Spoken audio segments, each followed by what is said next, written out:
Good afternoon. I apologise for that break in transmission we just had.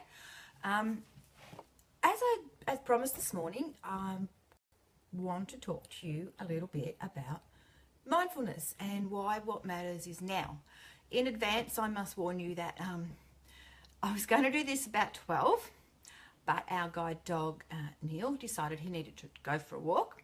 So that's what I've been doing. And at the moment, he's outside under a tree.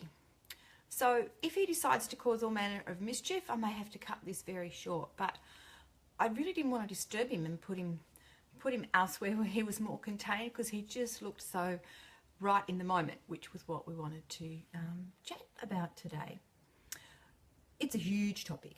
Mindfulness is a huge topic. But it's something I use constantly and consistently in the work I do.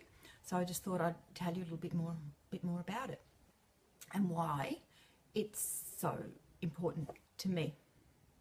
Now, to become a psychologist, I've done 6 years of training, including 2 years of a master's, which involves doing lots of research and lots of placement work at different places, reading, understanding, and chasing after and creating lots of knowledge. And that knowledge is, it's valuable.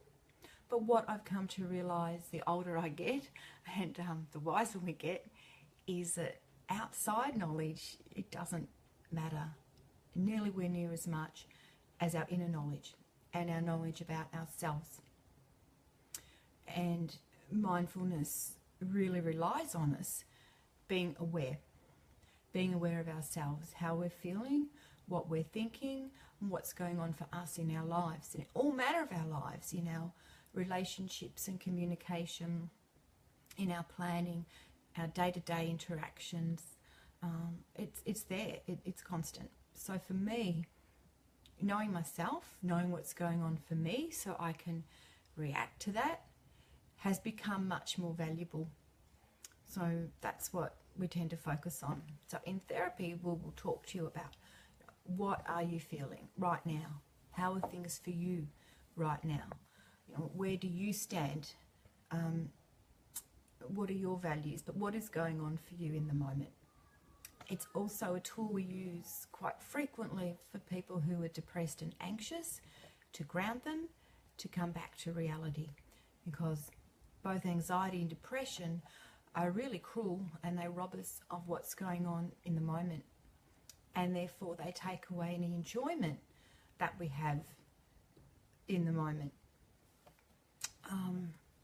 Which, as I said, is pretty cruel. And mindfulness is quite a gentle tool to use. It's what we call simple, easy and simple, but not really. It's not a relaxation tool. It doesn't guarantee that when you tune in with yourself, you're going to find that inner joy and inner bubble.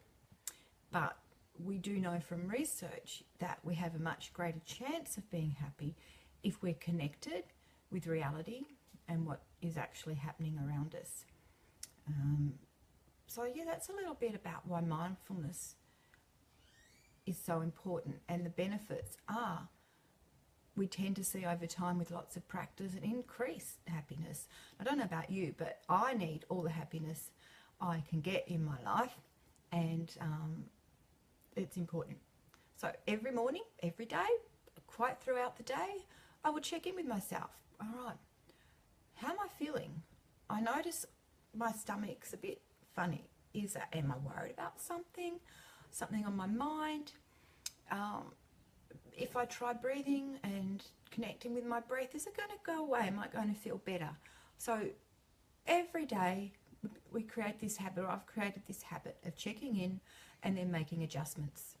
All right, so for example, at the end of yesterday, I know some of you may notice I vlogged that, how it wasn't as kind as what I set out to be yesterday, as intentionally kind.